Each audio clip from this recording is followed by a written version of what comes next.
G'day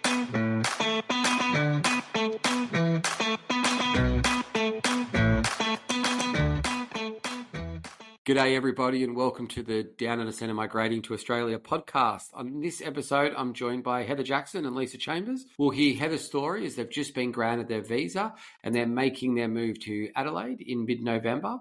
So firstly, Heather and Lisa, welcome. Hi guys. Hi. Heather, I'm coming in from Melbourne. Lisa's coming in from Adelaide. Where are you coming in from? Greater Manchester. Greater Manchester. And Greater Manchester's been home for you for a while? Probably for the last 14 years. Oh, excellent. And were you from Manchester originally or your partner, Gareth? We're both from here originally, but my dad was in the army, so I moved around a lot as a child. Ah, nice. So let's talk about who's in your family. So you got 3 lovely children. So just how old's Summer? She's 14. And Ava? She'll be 9 when we land. 9, nice. And Roscoe? He's 5. 5. And so you're coming over on, I'll just explain to listeners what visa you're coming to Australia on. We've got the 190 permanent visa.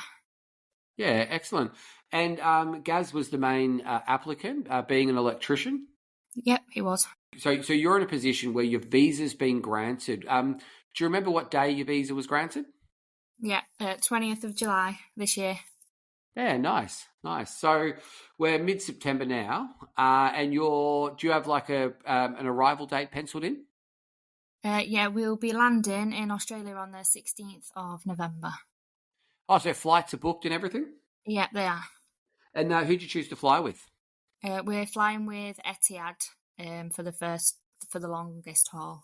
Okay. And are you having stopovers or are you coming straight from sunny Manchester to sunny Adelaide? Yeah, we're stopping in Bali for 9 days. We've got 2 stopovers on the way to Bali. Excellent. Have you been to Bali before? No, never. It's always been on my bucket list to go, though. Yeah, sounds like a good idea actually to tick that one off when you're on your way to Oz. Yeah. And have you been to Australia before? No, never. No, and Gaz, he's never been?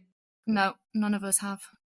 So, not being to Australia, how do you make whose decision was it? How did you come to the idea of landing to Australia mid-November? It was Gaz's idea originally. It's something he's wanted to do since he was qualified as an electrician, and he's kind of brushed the idea off onto me after mithering for many, many years. So how many years are we talking? Like, do you remember when he first joined, like when he first suggested it? Were you like on board straight away or did it take a little bit of time to sink in? So it was before we got married. So I'd say about 12 years ago. Oh, wow. Okay. And I wasn't keen on the idea just because I was very close to my family at that time. So I kind of put it off for a little bit. Okay.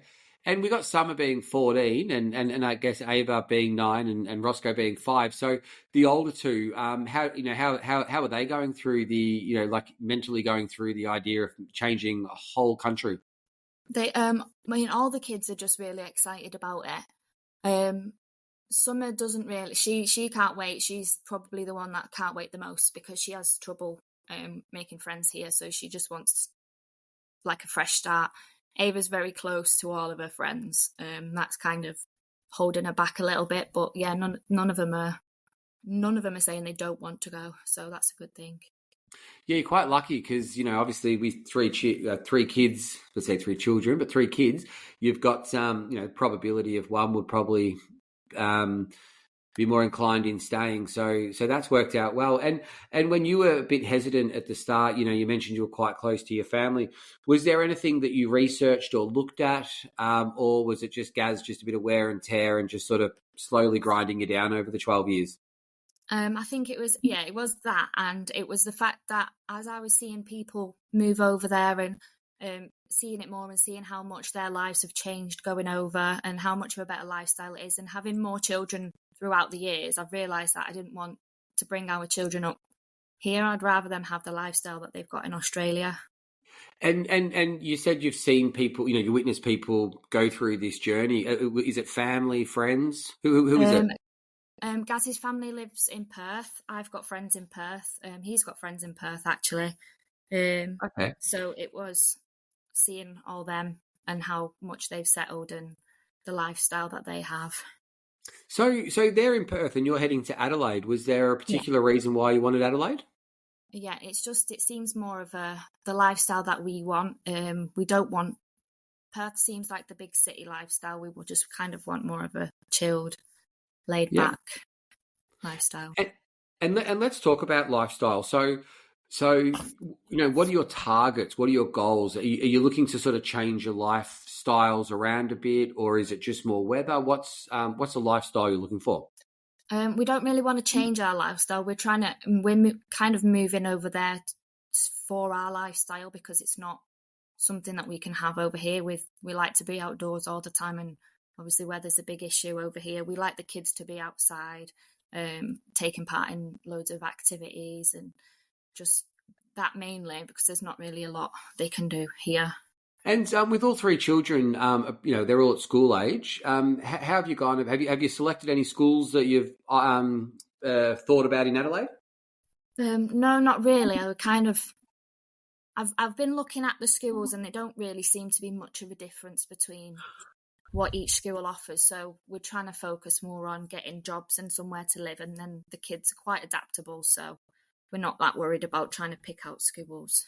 So you're coming mid-November, and in Australia, school starts sort of the last week, I guess, in January. So are you anxious about keeping the kids entertained, or how are you going to address that?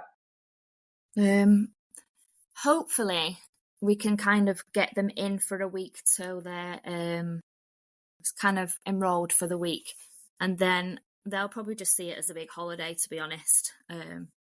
If one of us is working and one of us is off, it's not going to be a big deal, but the kids will probably just see it as a big holiday.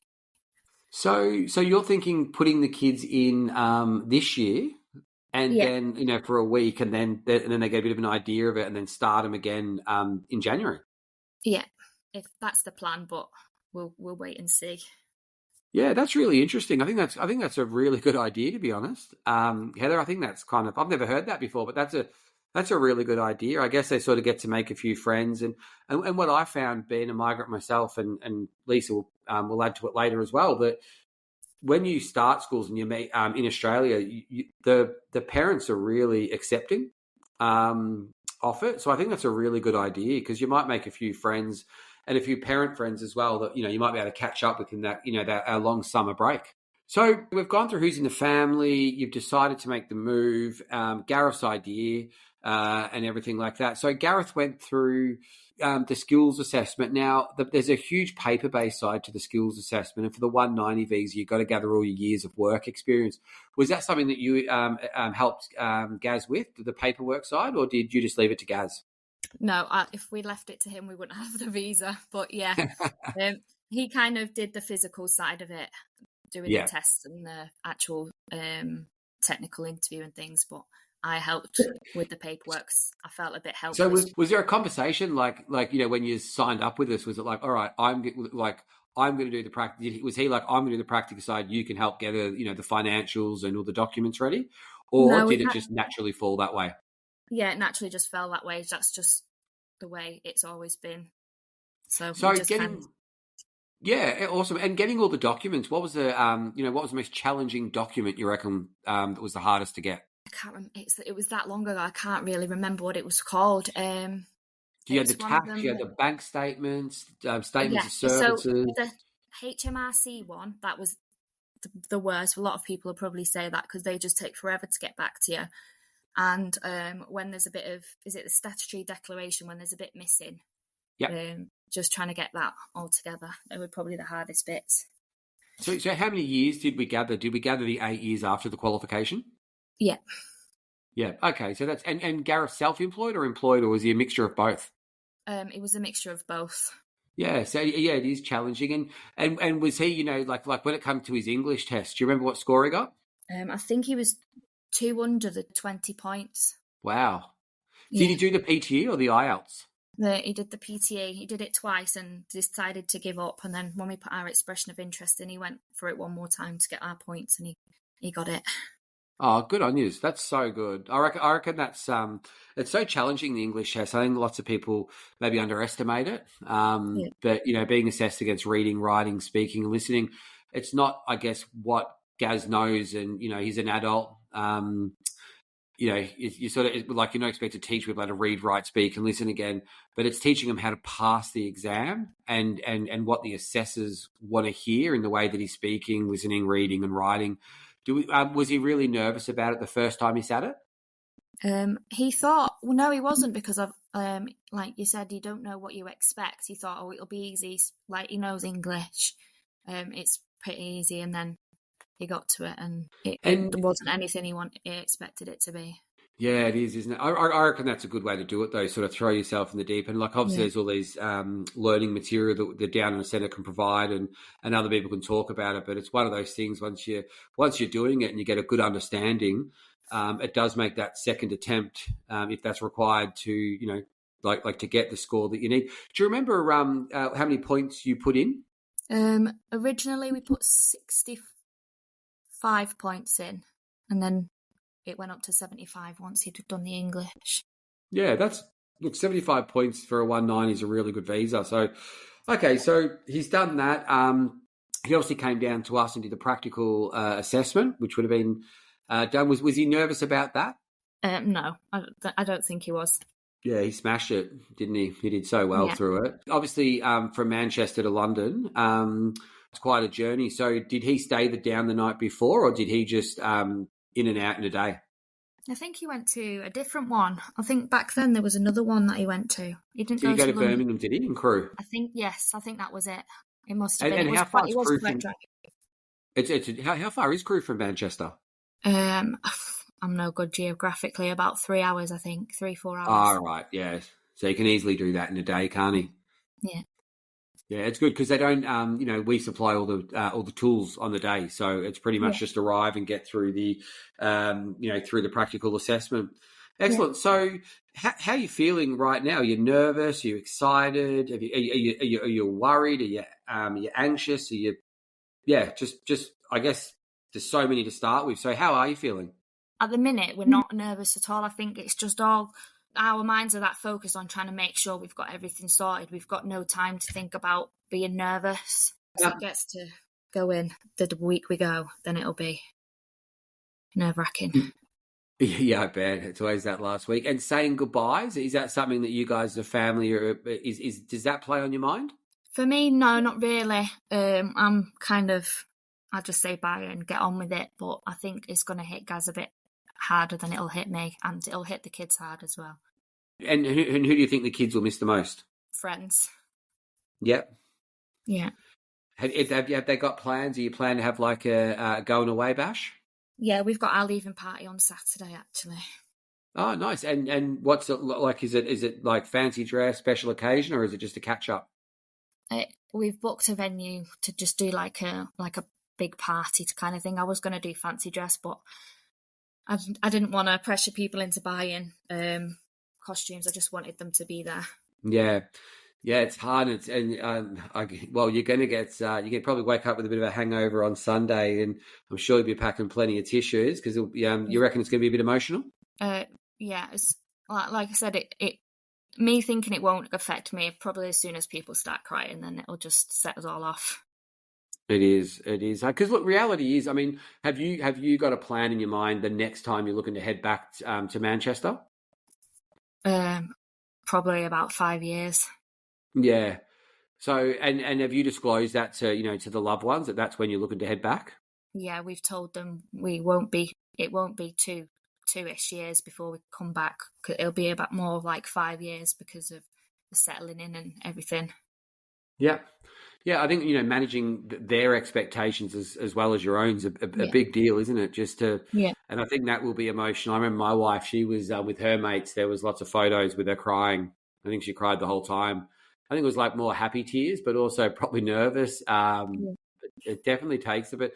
But how exciting. You get to, you get to leave. You've got your visa.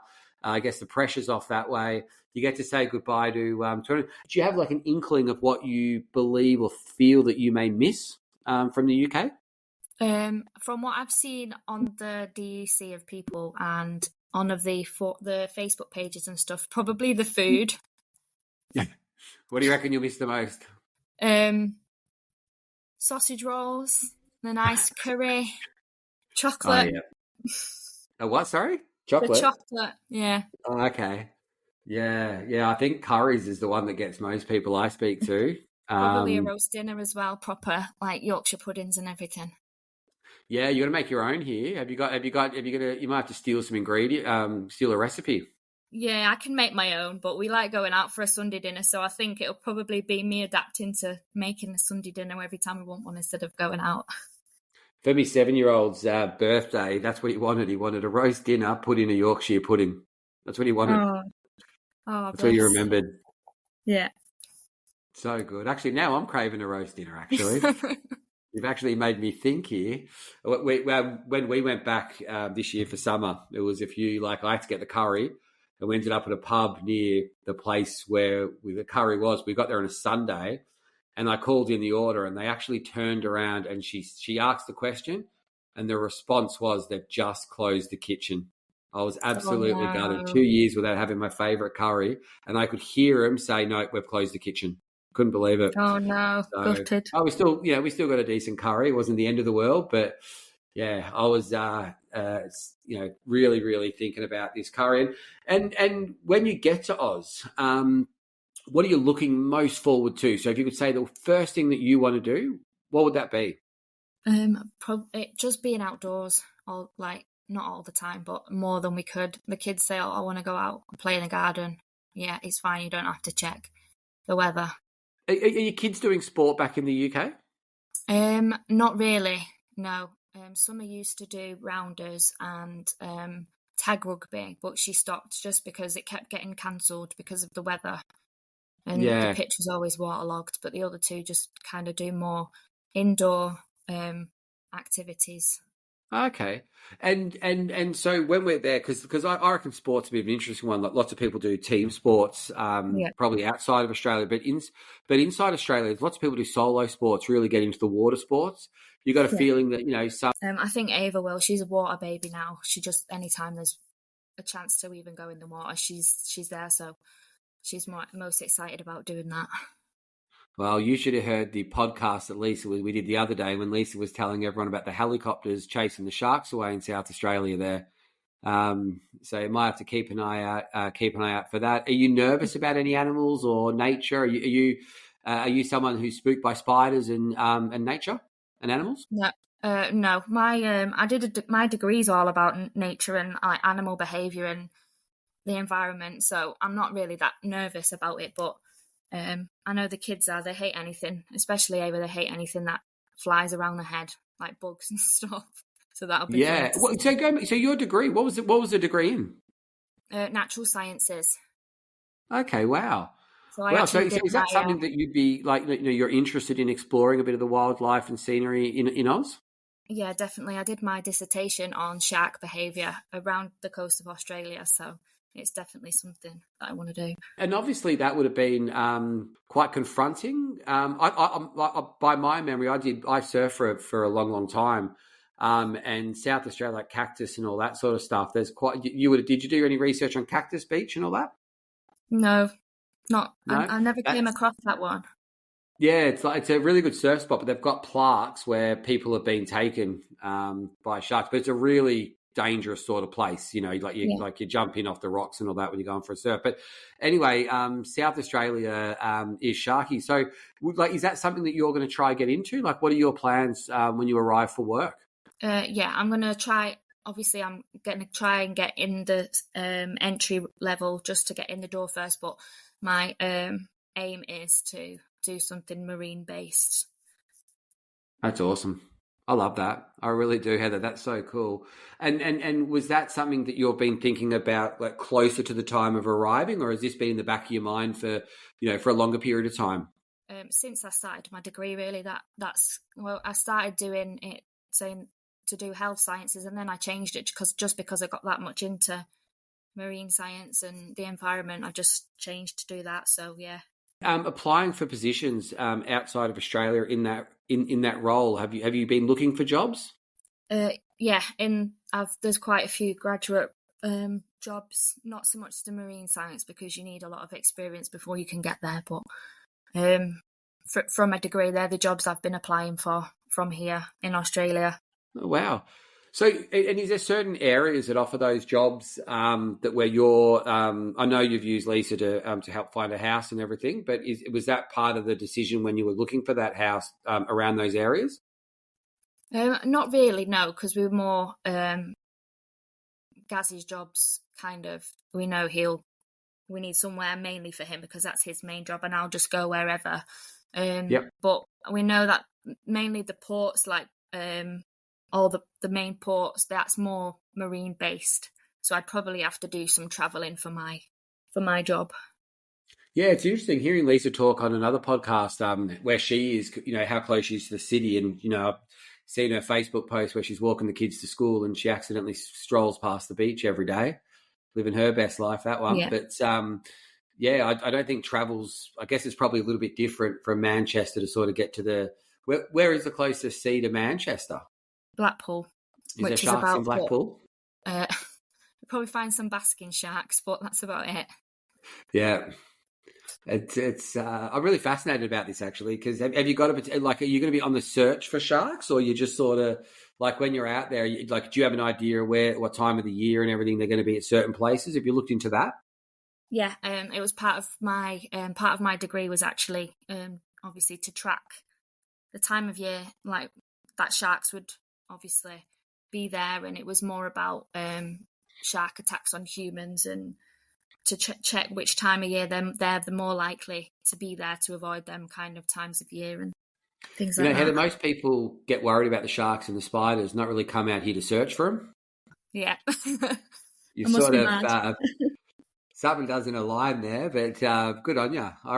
They're amazing creatures, and to be honest, it's very rarely there's shark attacks when you consider how many people are in the water in all different states and in states and everything. And with technology and drones and all that these days, they can sort of stop them, and we probably get more alerted. And you'd know more about this than I would actually, but sharks are probably more curious than them actually trying to attack us, if that makes sense. Yeah, that's it exactly. They're very, very misunderstood creatures. They're more they're more likely to attack because you're being mistaken for food more than anything else.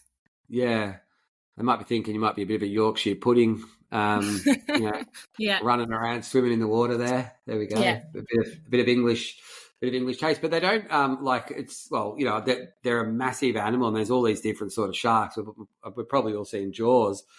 And you can see what those monsters do, the big great whites. But it's so a lady from Manchester looking to migrate to Australia and to study. Like, was there many people studying sharks and everything in Manchester when you're doing your course? I think I was the only one that did a dissertation on sharks anyway. Yeah, that's good. All right, so let's park the sharks, and I hope you have a friendly encounter with one. They're good. Is there any other sort of wildlife that you're really looking to see as well, or the kids are looking to see? Koalas. They love koalas. Yeah. Do you know about drop bears? Yeah. Too clever for that one. Yeah. Got to be careful of those drop bears, listeners. Yeah. They're you have to Google that one.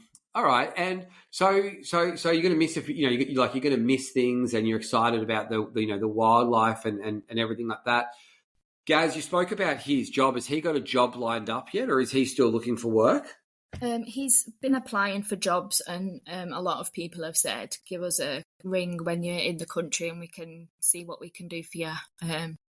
But he's not that worried about not being able to find something. Yeah. Has he spoken to Lee about, we've got a few positions. We've always got jobs for Sparkies.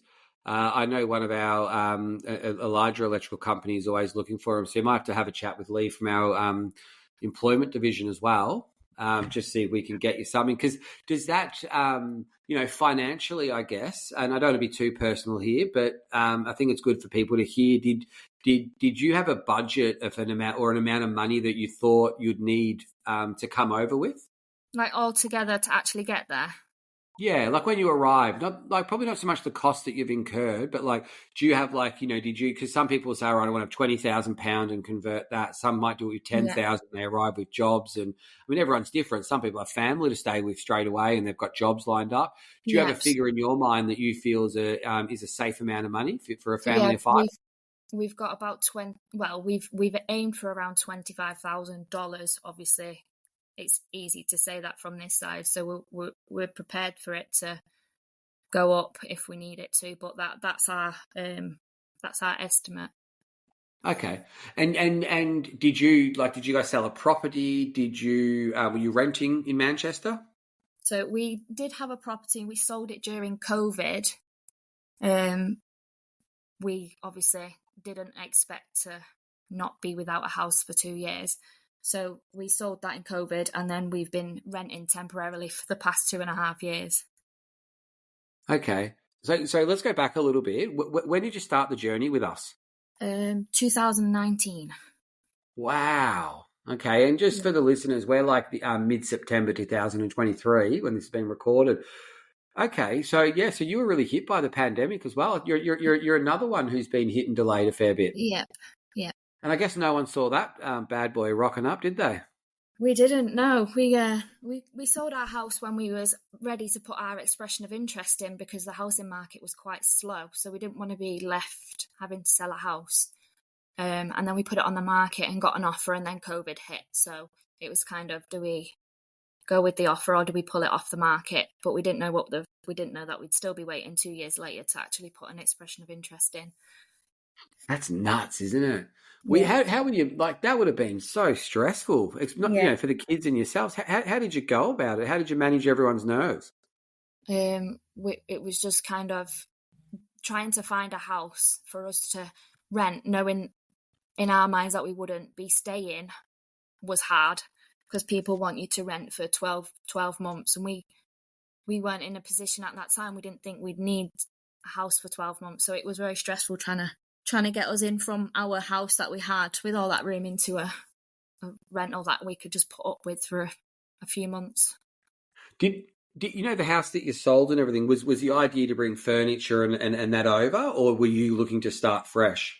We sold the house with all the furniture in it because we wanted. Oh, that would have been all right. So it would have, we would have been all right, but we ended up having to pay more money for furniture to bring to this rental house as well. Oh, of course. Yeah. See, it swings and roundabouts, that one, isn't it? Because you sort of, I know a few people had to put their, they set their, again, back then, listeners, we had it so right. Like if you spoke to Jenny Baker from our team, she would know, and you know what it was like, Heather, on the DUC Club. People would say they, lodged on the 5th of December and put their grant and share all their information with the group. Yeah. And then if you lodged on the 6th, you'd pretty much get your grant the next day. That's what it was like. Yeah. So many people sent all their belongings and did, timed it all right. And then the pandemic hit. Before we know it, it's it's chaos. So it definitely swings and roundabouts, because you got to furnish the furnish everything like that. And how are the kids during that stage?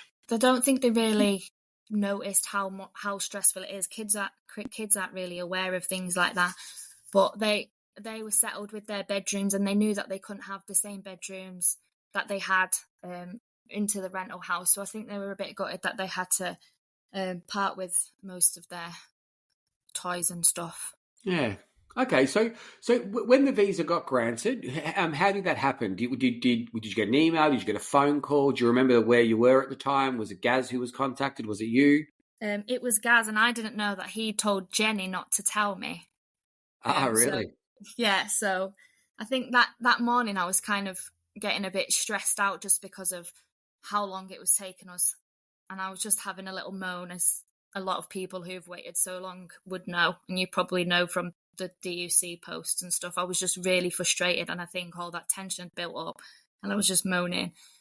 And unbeknownst to me, he'd actually received a call off Jenny that morning to say that we had our visas, but he didn't tell me. when he got home, he still didn't tell me, but it was when the kids were settled, we had this bottle of champagne in the fridge, like a little mini bottle, which we'd actually put in the DUC stubby holder and hold it in the fridge. And that was our visa grant That's awesome. celebration drink. So we actually brought that in with the glasses, and that's when it hit me that we'd actually got our visas.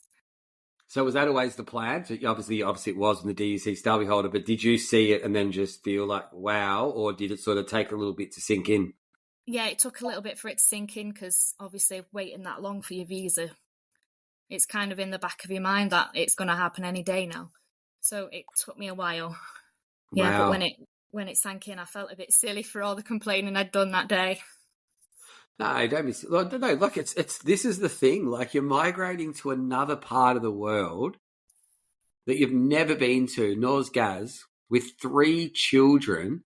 You know, like a teenager. You know, throw in a teenager as well. Like, it's a lot. It's a big risk, and I guess people want it so bad. Did you feel it was that the really wanting to live in Australia, or just getting through that visa stage? Was it like what was it more the relief of at that point? It was the relief of, we've got our visa, we can actually get to Australia, because we actually got, I think there was about 6 months of us going, they're going to decline our visa, we're not going to get it. It was just a relief that we'd actually got the visas at that point.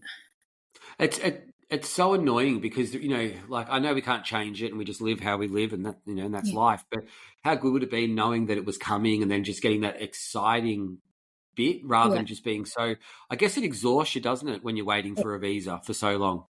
Yeah, it does. And then you put your visa in, you get your case officer contact, and then you're like, oh, it's not going to be long now, and then something else comes up, and then you're waiting again, and it's really exhausting.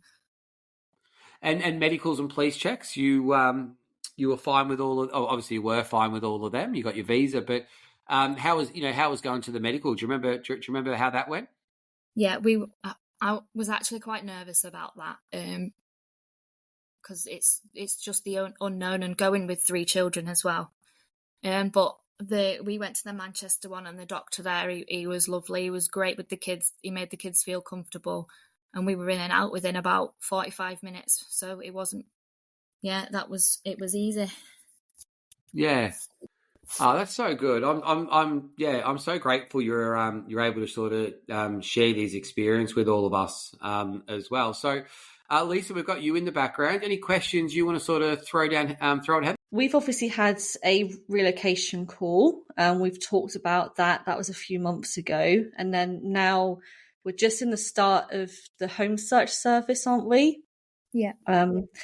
So what kind of led you to choose to use a home search service to help you to find a rental? I think it's just being with the DUC for so long and using the services already. It just seemed right to continue that with everything else that is on offer, just because it's more migrants that are doing it, so it's not someone from Australia. Yeah, cool. I think it's trusted too, isn't it? That's the thing. You like you said, you've used this from start to finish, and you know what you're going to expect. Heather, would that be fair to say? Yeah. So obviously, being like a previous migrant, I've been through what you're about to go through. Actually, is move to a new country. Except for you, don't now have to find somewhere to live in the process of having your 3 kids with you as well. Yeah. So what we're going to do is we obviously work together. The idea is that I get to learn about what Heather and her family needs and where they want to live and their budget and all those kinds of things. And then start to view those houses maybe like a month or so before you arrive, and share the photos and the videos and apply for you, and just be here on the right time zone to chat to the real estate agents and be that sort of between person between you both as well. And it's really nice because when you're in the process of helping people, it's just so nice just having conversations with them, because they're back in England and they're like amazed. They see these like photos and videos, and most of the time they've never seen inside an Australian house before. They've never seen what the gardens are like. They've never seen the kind of sea view, and it just brings it all to life for them. So you've actually got all that to come, Heather, and it will get you super excited in your last month before you move over. Yeah. So just one last question for me, sort of where do you see yourself in like maybe like a year's time? What's your dream house? What's your dream location? And what's your dream life? I don't really know a dream location, like as in suburbs kind of area, but it's somewhere that we can just sit and have a sea view. Just to wake up and see the sea every day would be amazing. A dream house would be, I'm absolutely love the 2-story houses with the balcony and the living space on the top, so you can see the sea from your kitchen. That kind of, that's it really. Something simple. Yeah, perfect. And it's a really great place to live, to be able to have that, because it is a coastal place to live. And so it's just this great mix of like, you do have the city, but you do have all those suburbs that spread out down the coast and have that really easygoing lifestyle that'll be really cool for you and your kids as well. Yeah. Okay, so thanks so much for sharing your story, Heather. You're welcome. I hope you know, Heather, I really hope you get that sense of fulfillment, that journey that you've been through, all that waiting that you've done. Yeah. And I really hope that you actually, probably never say this to many clients looking to move to Australia, but I really hope you get to spend that time with those sharks and all that studying you did and all that. Do you have a favourite shark, Heather, that that you really want to catch up with? Yeah, tiger shark. Yeah, they're pretty cool, aren't they? Yeah. They're tiger sharks can get, I keep saying, you know this, but tiger sharks can get pretty big. Yeah, I know. So you don't get too don't get too friendly with it. But how close do you feel you want to get with them? I'm not sure yet. In a dream world, I'd like to be able to snorkel with them and just actually see them. Maybe not tiger sharks. You could, but there's heaps of great nurse colonies. If you understand their behaviour, you can probably get that close to them. What if you come across a naughty tiger shark? One that was a bit of a rule breaker or a tricker, to try and catch you up. But there's heaps of grey nurse colonies and all that, and they're like you can always swim and snorkel with them. They're good. Yeah, that's something the kids want to do. Heather, you are moving to the right place to get up and close to great white sharks for sure. Yeah. Yeah, South Australia has dubbed that sort of bit. WA's got a little bit of history. Yeah. Vic. Look, I guess sharks are everywhere, but as you know, Heather, they're seasonal and they'll tend to be around certain food sources and water temperatures as well. Yeah. Awesome, Heather. You have been awesome. Thanks for giving everyone a bit of an insight in your journey, and I wish you all the best. And I'll tell you what, if you're cool with it, we might catch up maybe early next year and just see how you go.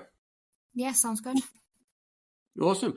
All right. Well, thank you, Lisa. Thank you, Heather. Cheers for tuning into our podcast, and we'll catch you next time, guys. Take care. Thank you. Bye. Thanks. Bye.